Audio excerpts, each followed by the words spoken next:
قال المصنف رحمه الله تعالى ونفعنا به وبعلومه في الدارين آمين. Adapun melaknat tanpa menunjuk pribadi, maka hal itu dibolehkan, seperti mengatakan semoga Allah subhanahu wa ta'ala melaknat orang-orang yang zalim.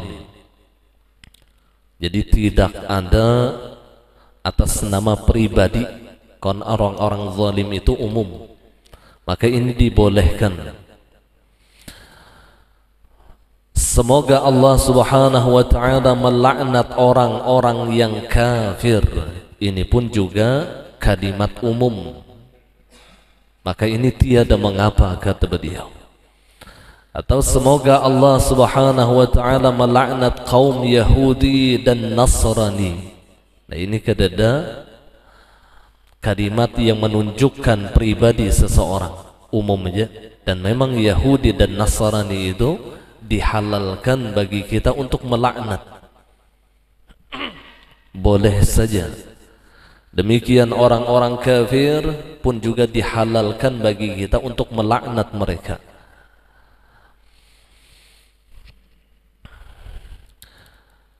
Dan pun juga semoga Allah subhanahu wa ta'ala melaknat orang-orang yang fasik. Dan orang yang fasik ini pun juga orang yang dibenci oleh Allah, dan halal bagi kita melaknat mereka asal tidak menunjukkan kalimat pribadi. Secara umum aja nih. Semoga Allah subhanahu wa ta'ala melaknat para pematung yang mengolah patung tuh, musawwir, orang yang ketujuh mengolah patung. Kan ini salah satu kaum yang dilaknat oleh Allah. Patung itu ada bentuknya. Ketika kita meraba, itu merasa kita sekalipun dengan memejamkan mata, lalu kita merasa matanya, hidungnya, telinganya. Nah itu patung.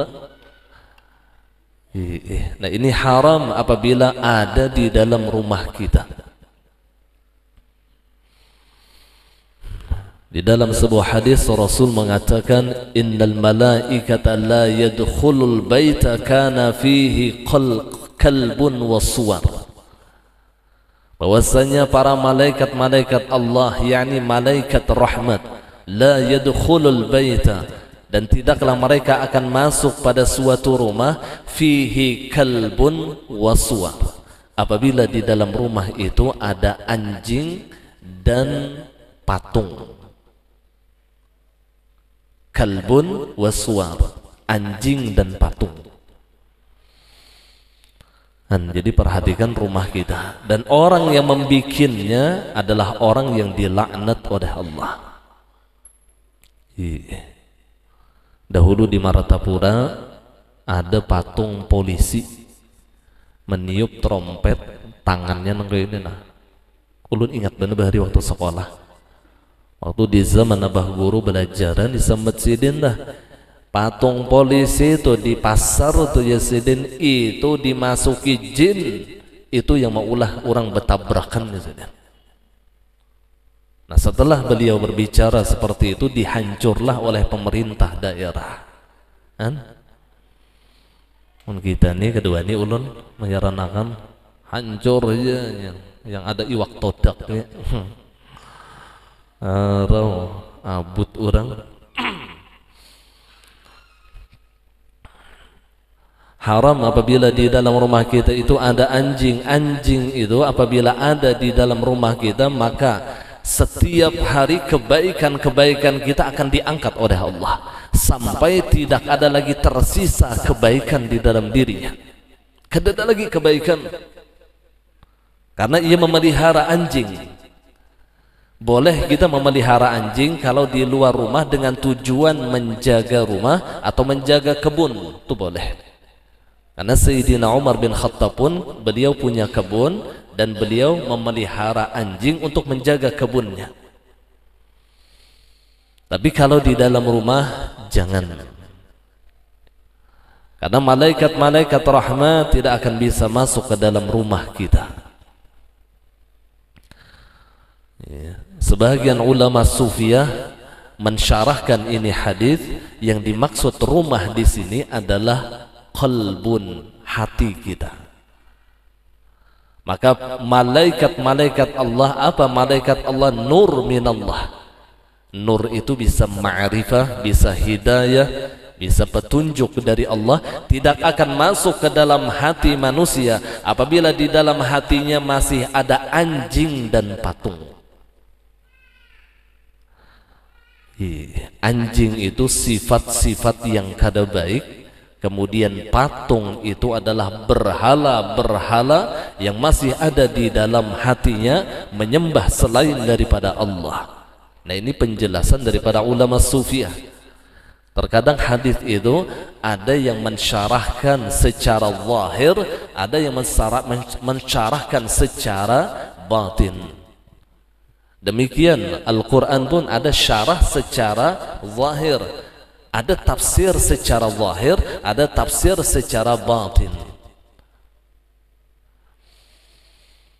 Biasanya yang secara zahir ini adalah ulama-ulama syariat, dan secara batin itu adalah ulama-ulama hakikat.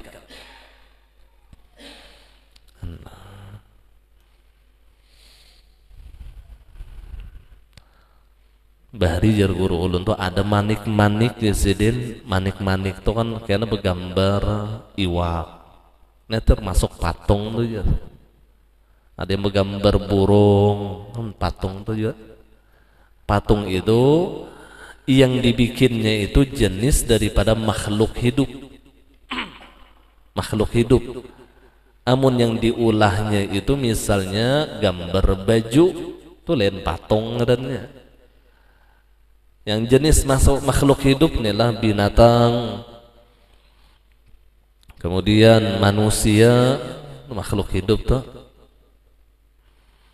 atau makhluk-makhluk yang mitologi aja orang wah ini, model kayak naga. Anlah, perhatikan di rumah kita, jangan sampai ada yang menghalangi para malaikat-malaikat itu masuk ke dalam rumah kita. Malaikat rahmat kada masuk ke dalam rumah, ini kerugian besar. Maka kembali lagi, maka boleh bagi kita melaknat orang yang suka membikin patung, para pematung dan sebagainya, kepada sesuatu yang dihalalkan oleh Allah untuk melaknat. Jadi kata ulama sufiyah, sekalipun dihalalkan bagi kita untuk melaknat orang kafir, melaknat orang fasik, maka pun juga tidak ada fungsinya lawan kita. Kada ada hikmahnya juga. Mudahan orang kafir itu binasa beratan, adalah hikmahnya doa nengge itu. Baik, subhanallah, nyata berpahala. Artinya sekalipun melaknat orang yang dihalalkan oleh Allah untuk melaknat mereka boleh, tapi dibolehkan itu lebih utama lagi kalau kita tidak melaknat mereka dan mengganti kalimat melaknat ini dengan zikrullah. Artinya kada ada hasilnya. Melaknat Fir'aun ya kada ada hasilnya. Ya Rasulullah,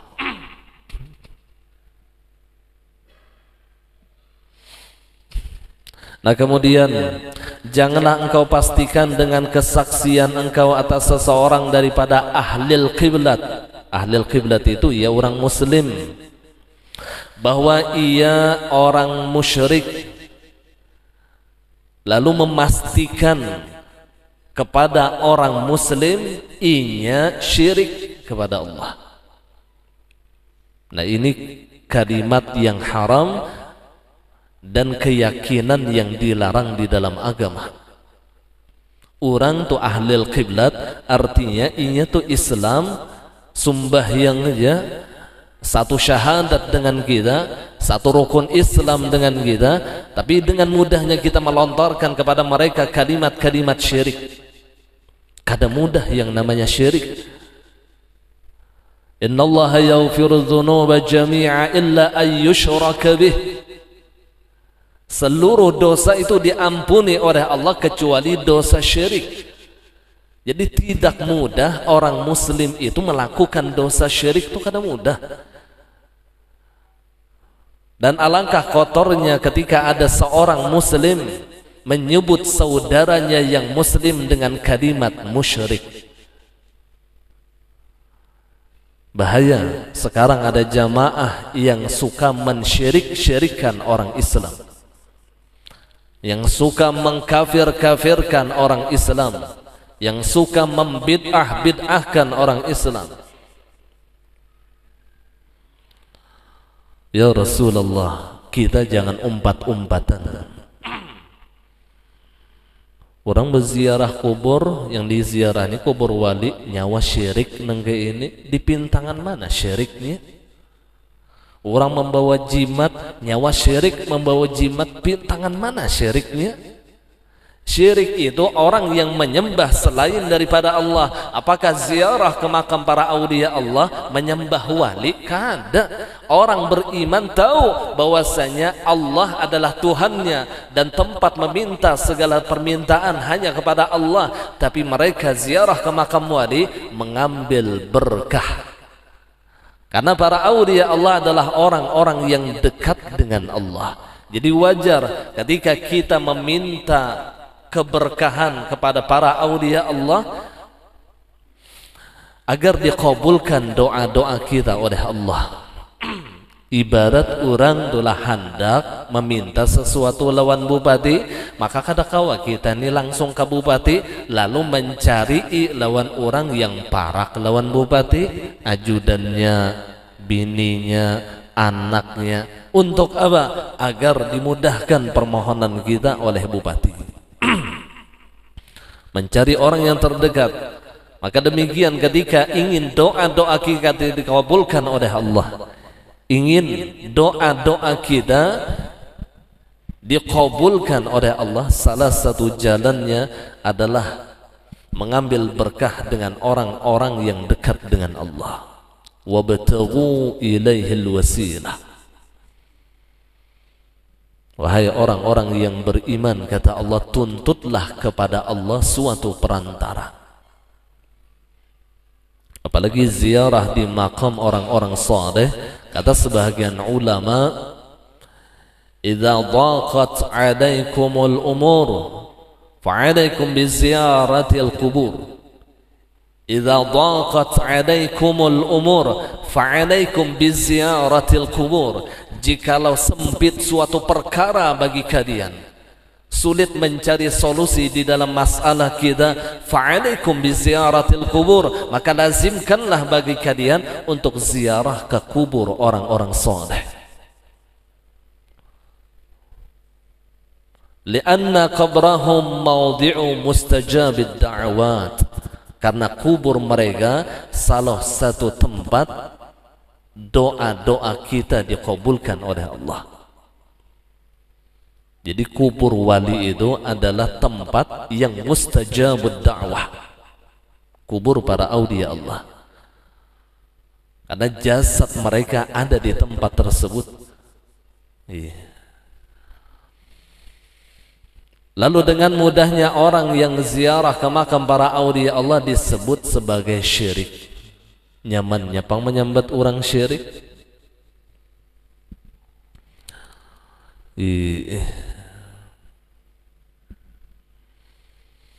Ulun pernah berbahasan masalah ini bian lawan orang yang nangkai ini, gara-gara memadahkan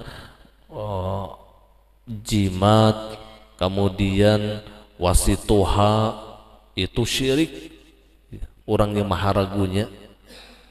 Jar ulun mun nangka itu caranya sarumah sakitan ya ulun syirik. Ada yang bertuhan lawan dokter, ada yang bertuhan lawan obat, ada yang bertuhan lawan perawat. Itu beda lagi Ustadz pembahasannya. Sama aja. Allah sampai dipadahkannya ulun, kalau sampean ingin mendalami masalah tauhid maka silahkan bergabung kepada kami. Ulun gini kita mengajari tauhid. Kada bangun sombong kada. Terkadang orang-orang yang seperti itu patut kita sombongi. Idza ra'aitumul mutakabbirin fatakabbaru 'alaihim fa inna lahum sigharun dhillatun lahum wa sighar. Ujar Rasulullah, ketika kalian melihat orang-orang yang sombong maka sombongi mereka. Maka dengan kesombongan kita itu akan menghinakan mereka dan mengecilkan mereka. Tapi tujuan kita menyombongi mereka itu untuk mensadarkan. Bahkan di dalam satu riwayat disebutkan, at-takabburu lil mutakabbiri sadaqah. Sombong dengan orang yang sombong itu sedekah.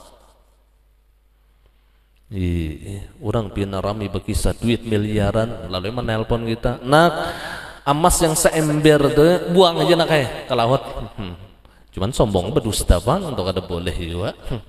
Mau orang berkisah usaha, berkisah emas, berkisah duit segala macam, teleponnya nak tak ada emas tuh yang abah ikuti itu, abah simpan itu 2 ember di kamar tuh buang aja nak ke WC. Sekalinya emas tahi. Ya Allah ya Rasulullah. Tetapi akhlak kita ketika melihat orang yang tawadhu, apa kata Nabi? Fa idza ra'aitumul mutawadhi'in fatawadhu 'alaihi. Jikalau kalian melihat orang yang rendah hati, orang yang tawadhu, maka hendaklah kalian lebih tawadhu dari mereka, lebih rendah hati daripada mereka. Unda pang bongol sauti, unda tambok. Unda pang dia tambok, unda tambok lagi. Gak bisa gitu. Ketika kita bertemu dengan orang yang tawadhu, maka usahakan kita lebih tawadhu dari mereka. Allah, jangan orang berendah hati, seorang bercagat hati, luput. Orang selamat, seorang neraka. La yadkhulul jannah man kana fi qalbihi mithqala habbah min kibir. Kada masuk surga kata Rasulullah mun di dalam hati orang itu ada sombong. Tetapi sombong kepada orang yang sombong ini dihalalkan di dalam agama, bahkan dihukumkan sedekah kata Rasulullah.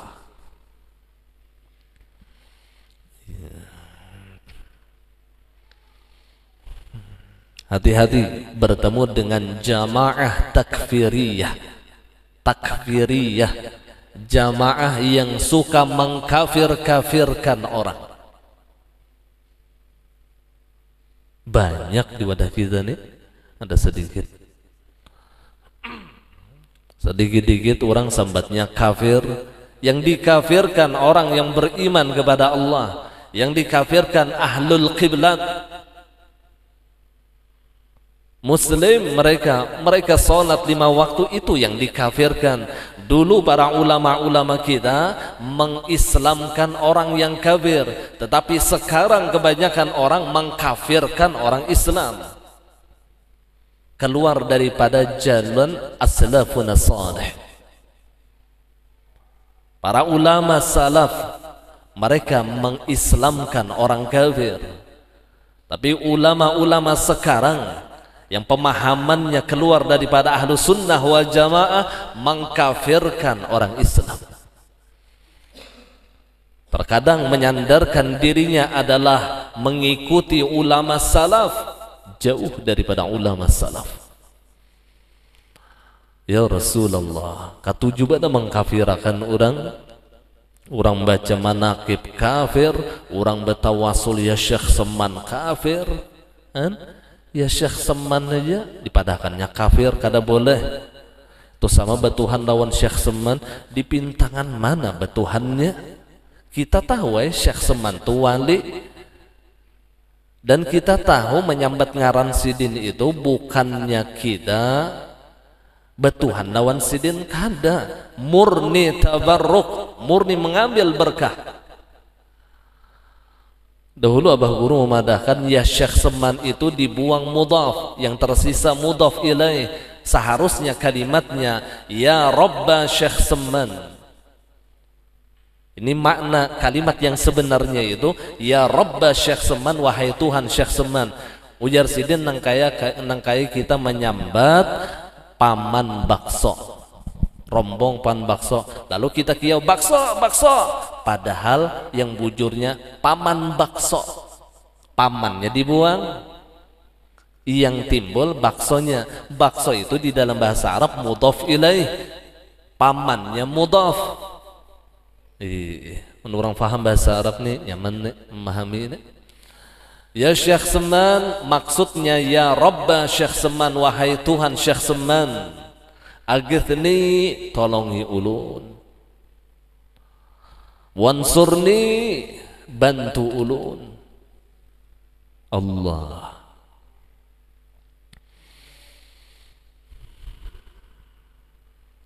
Jadi murni mengambil berkah dengan nama orang-orang yang dekat dengan Allah.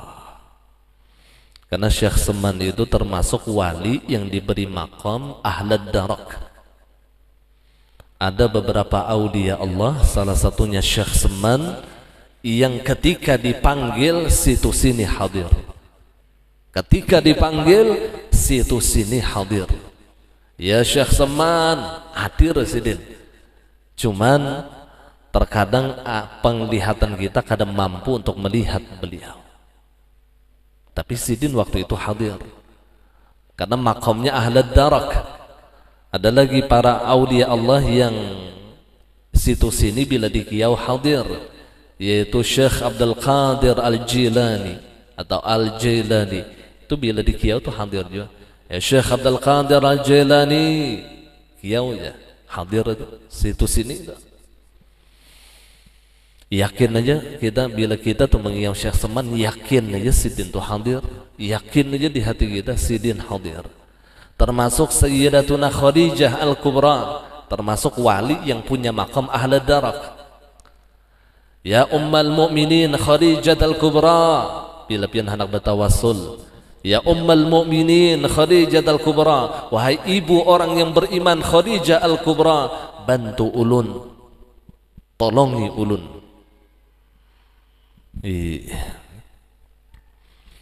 Banyak karamat Sayyidatuna Khadijah Al-Kubra ketika orang yang bertawasul dengan nama beliau. Allah. Kalau Datuk Kalampayan, beliau itu khusus kepada zuriat. Jadi orang yang memiliki zuriat dari Datuk Kalampayan bila bertawasul ngaran sidin hadir. Hadir itu. Kalau almarhum Guru Seman Padang dahulu khusus Guru Sidin, Guru Saifullah Turki. Bila Sidin mengiau Guru Sidin yang ngaran Sidin itu Guru Saifullah Turki hadir, lawan iikungannya, lawan iikungannya hadir. Ya Allah ya Rasulullah. Guru Seman Padang wali banglah, yang mengiau wali, yang dikiau wali. Ini yang mengiau waloh, yang dikiau waloh, pas jadi bubur atau pais waloh. Yang mengiau wali, yang dikiau wali. Jadi seluruh masalah dahulu di Martapura, ulama-ulama itu kadang mampu menjawabnya. Lalu ketika mereka tidak mampu menjawab, mereka bertanya dengan Guru Seman Padang. Ujar Guru Seman, tunggui satu mat unda masuk ke kamar. Masuk Sidin, mengiau Guru Sidin, ada di hadapan Sidin, batakun, Guru ada masalah ini. Ujar Guru Sidin, buka di kitab ini halaman sekian, buka di kitab ini halaman sekian, dibuka disebujur. Sama. Keluar Guru Seman Padang, lalu madahkan, buka kitab ini halaman sekian, buka kitab ini halaman sekian. Lalu tatamu masalah tadi, ya Rasulullah, Allah tu karamat. bingung guru Husin Qadri melihat guru Seman Padang kealimannya yang luar biasa. Kealiman yang luar biasa. Pada sidin itu alim yang luar biasa, sudah tatap bertawassul lawan paguruan. Beliau itu termasuk daripada mufassir, termasuk daripada muhaddis, tetapi beliau tidak menimbulkan tentang mufassir dan muhaddis beliau, karena masih ada guru Anang Sya'rani waktu itu. Lalu beliau menimbulkan dengan ilmu alatnya, yang ahli nahu, saraf, lughat, mantiq, balaghah, ma'ani, badi', itu ilmu alat. Guru Seman. Jadi mun kita tahun ya ada sudah yang wali makamnya ahlad darah, kada usah yang bakiau dato. Ulun masuk hutan dato. Aduh sebakiau dato lagi. Kalau untuk hutan ada nabi yang patut kita tawassuli, yaitu Nabiullah Ilyas alaihi salam, untuk masuk hutan. Nah, ini tawassul kepada beliau Nabiullah Ilyas alaihi salam. Itu penjaga hutan seluruh dunia. Nah, untuk masalah banyu maka bertawassul dengan Nabiullah Khidir Balya ibnu Malkan alaihi salam. Amun maunjun gah, manumbak kah, masuk manumbak, kalau lah penumbakan tuh di banyu ngarannya bahaya udah, atau maluntaka, maka salamnya kepada Nabiullah Khidir Balya ibnu Malkan alaihi salam. Ulun minta haraguan pian beizin dahulu urusan banyu. Orang bahari itu jangankan masalah maunjun atau waktu belajar di kapal nih, berwudu aja orang bahari itu minta izin dahulu lalu Nabi Khidir,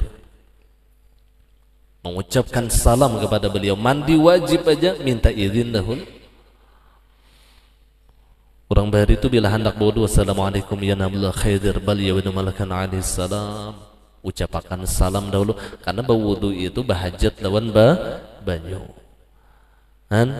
Beadabnya orang bahari itu, karena Allah sudah mewakilkan untuk urusan banyu itu khusus lawan Nabi Khidir alaihi salam.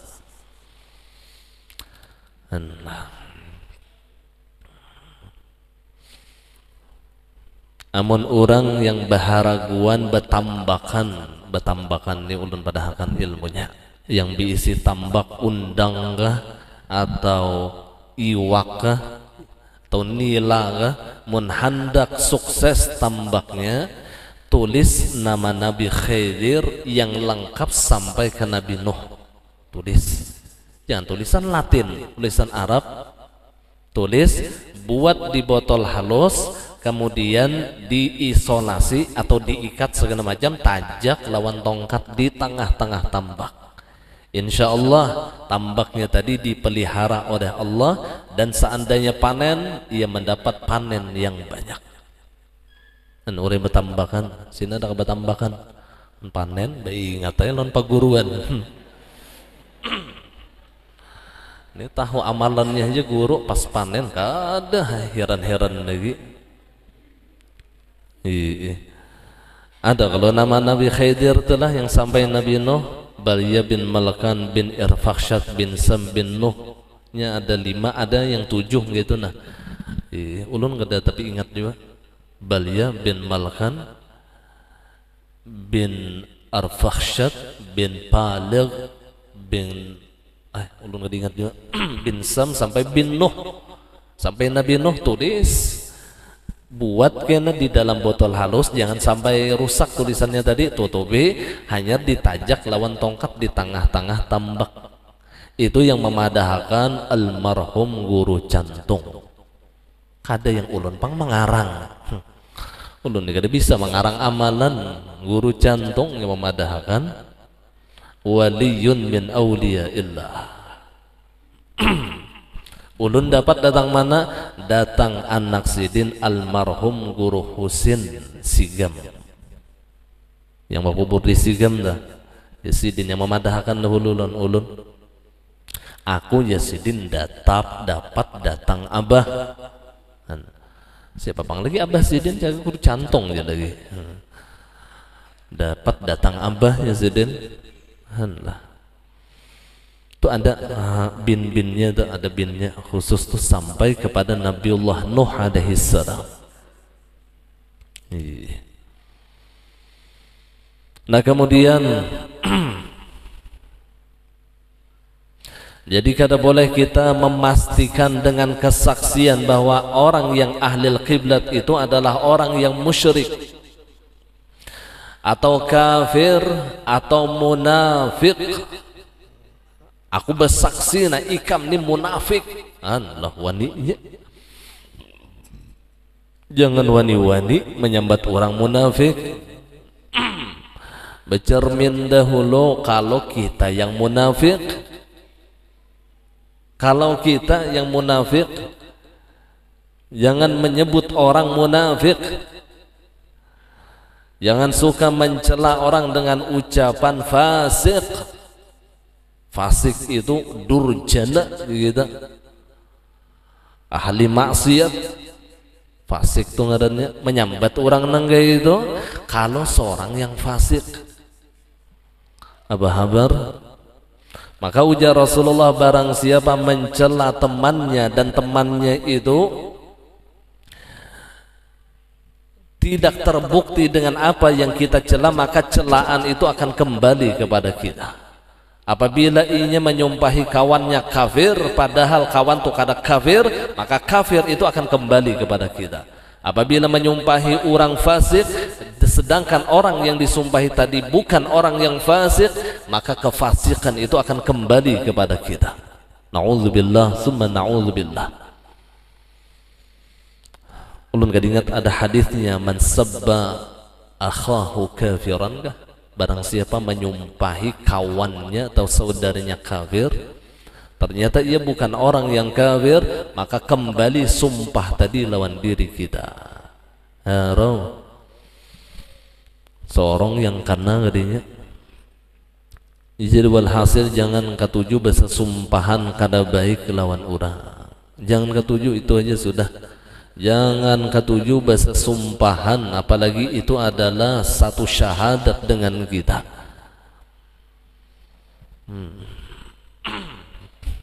Dan ini salah satu dosa yang ada pada lisan kita, melaknat orang. Sampai sudah disebutkan sebelumnya, Rasul seumur hidupnya tidak pernah melaknat kepada makanan. Ada pernah melaknat lawan makanan aja Rasulullah itu ada pernah. Apalagi lawan binatang, apalagi lawan manusia, maginnya ada pernah. Kana idza ishtaha akala wa idza lam yashtahi taraka. Adalah Rasulullah ketika ia menginginkan akan makanan tersebut, beliau makan. Jikalau beliau tidak suka dengan makanan tersebut, beliau tinggalkan dan tidak melontarkan satu patah pun untuk mencela makanan tersebut. Ini akhlaknya Nabi kita Muhammad sallallahu alaihi wasallam. Ada orang sekarang membuktikan, dibuktikannya, ini makanannya lah untuk sama-sama maulahnya sama, maadonnya sama, jamnya sama, harinya, tuntungnya tapi imbayua yang untuk sebuting nih disumpahi, untuk sebuting nih dipuji. Apa yang paling lakas bakulat ya untuk yang disumpahi nih. Kamu tokai desa bongol, sumpah ada yang mentes nengga itu. Sama tanaman ini sama tanaman kada ada berbeda. Asalnya nih subur keduanya, yang sebuting ini disumpahi, yang sebuting ini dipuji, yang disumpahi ini bian marah saja bangsa umat Banalayu. Yang dipuji-puji ini itu tanaman, mereka punya zauk, mereka punya rasa. Makanan itu punya rasa.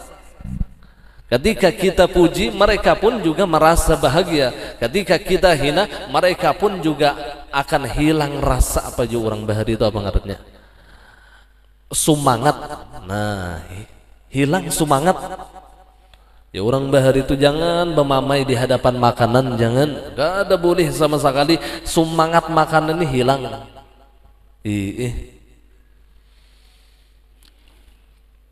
Pembasian makanan tadi, satu mat bakulat makanan tadi, kenapa? Karena dihinakan Allah. Nasi itu dibacakan Al-Quran lawan nasi yang kada dibacakan Al-Quran, maka nasi yang dibacakan Quran ini awet pian. Apalagi yang dibacakan itu surah li'ida fi Quraisy ida fihim rihlat asy-syita'i was-sayf فَلْيَعْبُدُوا رَبَّ هَذَا الْبَيْتِ الَّذِي أَطْعَمَهُمْ مِنْ جُوعٍ وَآمَنَهُمْ مِنْ خَوْفٍ. Tiupi ke nasi, tiupa ke gangan, insya Allah gangannya, nasinya itu pian awet, dimakan tuh berkah kan. Surahnya li'ida fi Quraisy إلى فيهم رحلة الشتاء والصيف فليعبدوا رب هذا البيت الذي أطعمهم من جوع وآمنهم من خوف. Apalagi dibaca 3 kali, baca 3 kali tiupakannya ke nasi dah. Namun di pengantenan bagus juga tuh ditiupakan, insya Allah memadai berataan makanan dan lauk pauknya tuh memadai berataan, cukupan aja orang, barakah orang yang memakannya. Kalau orang bahari nahap lagi dibacakan Yasin Fadilah.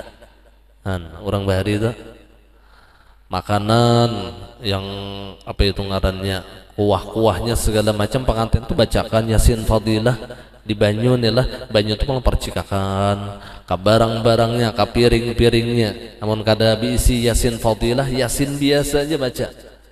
Yasin Fadilah itu kan diseling dengan solawat, ada solawat-solawatnya tuh ada.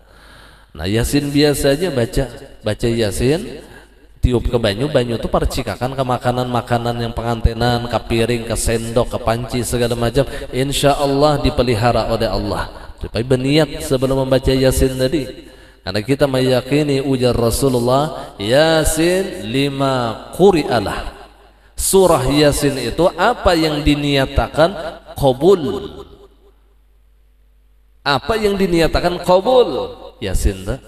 Ya Allah, ulun membaca surah Yasin, mudah-mudahan baca dulu sebelum membaca Yasin, mudah-mudahan makanan ini cukupan, berataan berkah, dan mudah-mudahan barang pengantenan ini, piring, sendok, garpu segala macamnya aman, kadada yang berhilangan dengan berkah surah Yasin. A'udzubillahi minasyaitonirrajim. Bismillahirrahmanirrahim. Yasin turja'un, ya langsung bongol ya malaikat. Malaikat kan siap sudah mencatat, kayaknya langsung turja'un. Allah bacakan Yasin, tiupakan ke banyu, percikakan. Ini sanggup bagi, jadi kada usaha lagi minta gawiakan lawan guru, lu mau keranjak menggawiakan. Ada pengantenan guru gasan malapai ya, kada sedikit gawinya Yasin biar gawiannya. Itu dibacakan Yasin. Ilmunya sudah disampaikan, tinggal menggawi aja lagi. Kan orang dahulu nih takutan pindah piring tuh bepecahan, sendok berhilangan, panci buntusan. Supaya dipelihara oleh Allah, bacakan Yasin ya, insya Allah dipelihara oleh Allah. Cuman berniat sebelum membaca Yasin tadi, dan kita yakin lawan hadis Rasulullah, Yasin 5 quri'alah. Surah Yasin itu apa yang kita niatkan gabul di orang Banjar, gabul orang Banjar ya, ujar orang Arab tuh kata kawan nyembat qaf jadi gabul. Ya Rasulullah, Yasin itu yang luar biasa, sampai Nabi mengatakan qalbul Quran. Yasin qalbul Quran. Surah Yasin itu adalah jantungnya Al-Quran. Maka orang yang membaca Yasin sama seperti mengkhatamkan 10 kali Al-Quran. Kita tuh membaca Yasin pahalanya sama kayak 10 kali khatam Al-Quran. Bayangkan minimal membaca Yasin tuh seminggu sekali barang. Ini kadang nisfu Sya'ban aja kita baca setahun sekali. Seminggu sekali barang apabila malam Jumat. Malam Jumat apalagi mun dibaca habis maghrib, habis subuh. Apalagi mun rajin tuh tengah malam dibaca Yasin tadi. Allah, luar biasa Yasin tadi. Qalbul Quran, jantungnya Al-Quran. Orang bahari amalan ada tapi harat kada Yasin, waqiah tabarak. Amun kita tuh membaca Yasin hari-hari sama kita membaca Al-Quran hari-hari. Sama tak? Jadi orang yang kada bisa membaca Quran tapi bisa baca Yasin, solusinya baca aja Yasin, karena Yasin suratun minal Quran. Salah satu surah daripada Al-Quran. Jadi sama membaca Quran, baca tabarak. Orang bahari bian habis maghrib ulun ingat kata-kata guru Bakri. Coba jarsidin orang dulu habis maghrib dengarakan di dinding-dinding rumah orang tuh bedarau sakeluargaan membaca Yasin, waqiah tabarak, bedarau sakeluargaan Yasin wal Quranil Hakim innaka laminal mursalin, bedarau karena idza waqa'atil waqi'ah sampai tontong, sampai tabarakalladzi biyadihil mulku wa huwa ala kulli syai'in qadir, sampai tontong hanyar berdiri. Wayahini habis maghrib dengarakan di dinding-dinding rumah orang tuh HP aja, TikTok aja, Facebook. Hanyar tontong salam menjapai ke HP sudah membuka TikTok. Ya Allah ya Rasulullah. Jadi adat kita orang Bahdi itu hilang lalu sudah. Hilang lalu. Jadi kita bulikakan ya adat-adat orang Bahari yang baik-baik nih. Nah kita bulikakan wayah ini. Yang mereka dulu setiap hari nggak pernah nggak baca Quran. Gak ada pernah yang sehari semalaman tuh parai membaca Quran. Gak ada pernah orang Bahari. Rasa hina ketika dalam sehari semalam ini kada terbaca Quran tuh rasa hina. Wayah ini bertahun-tahun kada suwata buka Quran kalau panghina itu gin paharatnya bapandir agama. Baca Quran kada suah ya Rasulullah.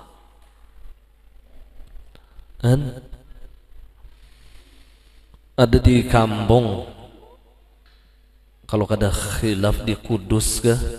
Itu di kampung Kudus itu di Jawa ada kampung yang hampir sekampungan hafal Quran. Jadi apabila di satu kampung itu di satu rumah di kampung tadi ada yang hafal Quran supan benar di kampung tuh. Allah. Abahnya kada hafal, mamanya kada hafal, anaknya kada hafal, cucunya kada hafal, minantu kada hafal, nilah supan benar di kampung tuh. Allah. Jadi setiap rumah tuh ada aja yang hafizul Quran. Setiap rumah ada yang hafal Quran. Ya Allah ya Rasulullah.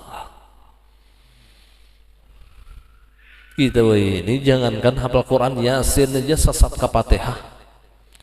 Yasin wal Quranil Hakim innaka laminal mursalin ihdinas siratal mustaqim siratal ladzina an'amta 'alaihim ghairil maghdubi 'alaihim waladdallin. Jar bini amin, bini ini bongol juga alhamdulillah tumat benar kalah jar baca Yasin. Udah sawat samanet kalinya sasat ke Fatihah. Itu yang jar orang Bahari Yasin sasat. Ulun dipadahkan guru ulun Yasin sasat Yasin itu bagus Yasin bila ada orang raci Yasin baca Yasin sasat tuh polisi itu Yasin kada bertamu lon kita. Yasin wal Qur'anil Hakim innaka laminal mursalin ihdinas shiratal sampai waladhdallin. Puncalak mata Pak manasibnya ya. Allah jar sidin bahari pangnangga itu Yasin sesatu ada aja manfaatnya sidin sekalipun sesat ada aja manfaatnya. Tapi di saruan makam jangan dibaca. Bila saruan dibaca apa nasi itu tak sulisih terus tak sulisih terus nasi lauk tak sulisih juga. Kenapa unda ni kada disurungi orang kalinya tak baca Yasin sesat. Ulun bahari pernah juga dibari guru ulun bian. Ulun ni banyak ilmu yang pina aneh-aneh cuman kada tegawi. Bersembunyi di hari yang gaib. Jadi hari yang gaib itu ada antara Jumat lawan Sabtu. Ada hari yang gaib tuh. Jadi 7 hari itu bersembunyi di hari yang gaib itu ada ngarannya bian. Nah ulun kada wani yang batakan ngarannya. Ada ngarannya ini bila ilmu maling bian mau orang tuh kada kau melihat sakampungan menyelesaikan kada tetamu padahalnya bahilip dihigati hang aja kada melihat orang inya bermasuk di hari yang gaib. Negara kawa dipelajari lawan orang-orang menyalah. Besongkop di higa ranjang aja ya kada melihat orang. Tohok mencari di kamar ya kada terlihat juga inya masuk ke hari yang gaib. Nah itu tuh ilmu orang bahari tuh. Allah ada ngarannya, nah ada caranya. Allah kada hendak ulun madahakan. Karena pisang ulun haro dicuntannya. Bersembunyi di hari yang gaib kan aneh juga lah. Ilmu nibian semakin kita tuntut semakin rasa bungol kita. Ini sifat ilmu. Karena ilmu itu bagi orang yang memilikinya tidak pernah merasa puas, tidak pernah merasa kenyang. Ada 2 perkara kata Rasulullah yang tidak pernah merasa puas. Yang pertama dunia, yang kedua ilmu. Tapi yang pertama hina, yang kedua mulia. Yang pertama dosa, yang kedua pahala. Kita tuh diisi dunia kada pernah merasa puas. Diisi 1 hendak 2, 2 hendak 3, 3 hendak 4, 4 hendak 7 macam-macam. Kada pernah puas. Urusan dunia ini semakin kita tuntut semakin kita tidak pernah merasa puas.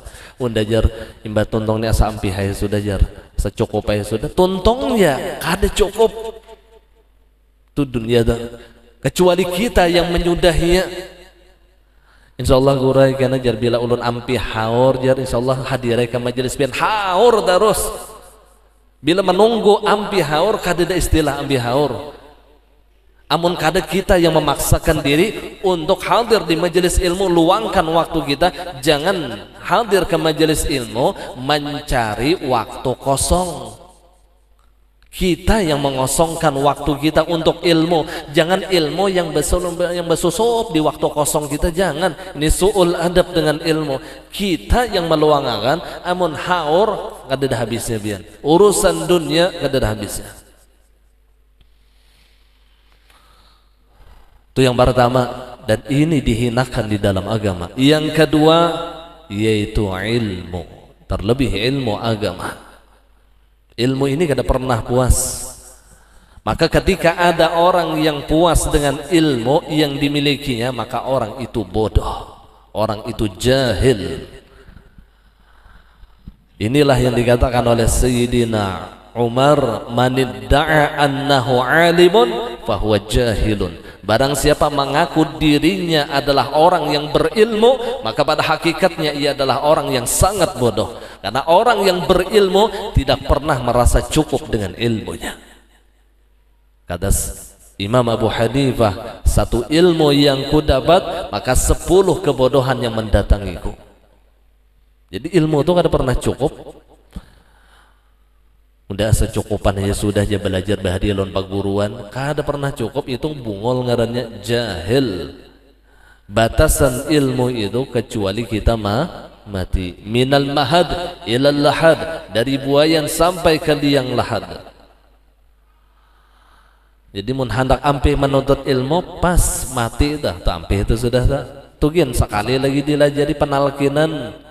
Apabila datang kepada engkau dua orang malaikat ya penalkinan untuk melajari orang yang di dalam kubur. Konon di dalam satu riwayat ketika dibacakan talqin, orang yang di dalam kubur itu duduk mendengarkan orang yang mengajarinya talqin.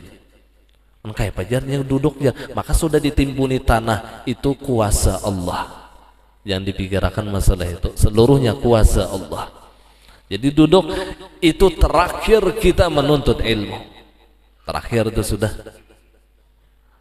Nah ini yang dikatakan oleh Rasulullah, tuntutlah ilmu dari buayan sampai ke liang lahat. Terakhir nih liang lahat nih anlah yang ngarannya talqin.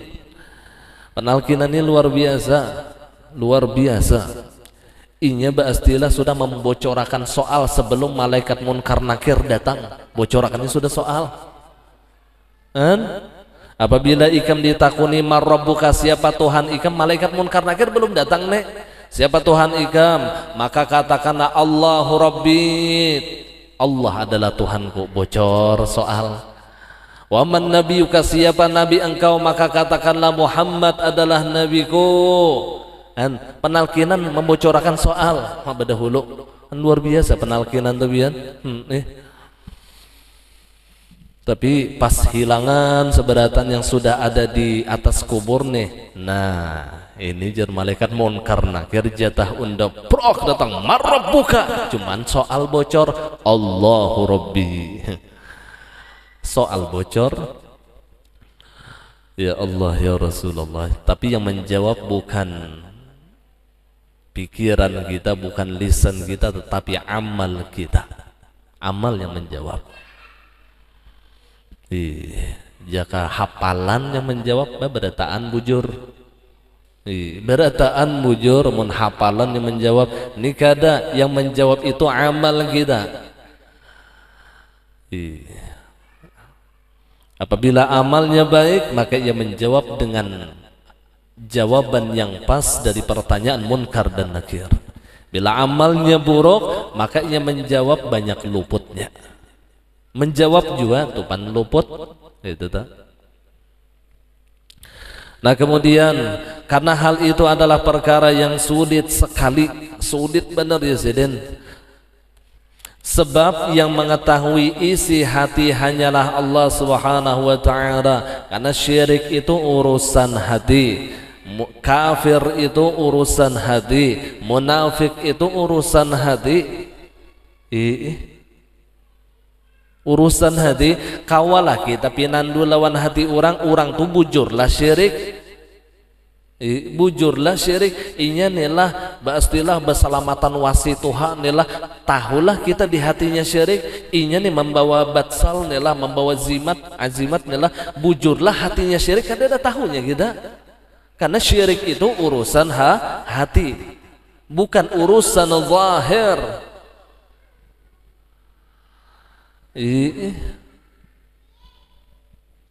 Jangankan ba'azimat, makan pun mun luput ya syirik. Makan dah mariga dasar kanyang nasi ini mengenyangakan. Yakin ini nasi yang mengenyangakan syirik. Imbah minum obat adalah ampi sakit kepala, yakin obat yang mengampihakan sakit kepala syirik. Berarti tak ikuti lawan asbab. Sedangkan musabbibul asbab ia sirnakan, ia hilangkan. Ia tidak berpegang kepada Allah yang memberi sebab daripada segala sebab. Syirik ngarannya, tapi syirik ini kan ada syirik khafi, ada syirik jali. Ada yang samar, ada yang nampak. Ada yang nampak tuh yang berastilah menyembah pohon. Nah itu tuh nampak benar dah. Ada yang berastilah menyembah matahari itu nampak. Nah syirik khafi ini yang sulit. Salah satu syirik khafi adalah riya. Ketika di hatinya, di dalam ibadah yang ia lakukan minta puji kepada makhluk, maka ia sudah terserang syirkul khafi atau syirkul asghar. syirik kecil atau syirik yang samar, riya. Ia beribadah bukan karena Allah, padahal ketika ia salat diujungi dengan lillahi ta'ala, tetapi ternyata di dalam salatnya lil minta puji, hendak minta puji lawan orang. Ada yang lil mintuha, supaya disayangi lawan mintuha. Hilanglah yang lillahi ta'ala tadi. Syirik itu kan menggandengakan ibadah selain dari Allah. Digabungakannya tuh syirik ngarannya. Mudahan Allah selamatkan kita daripada syirik, baik itu khafi maupun jali.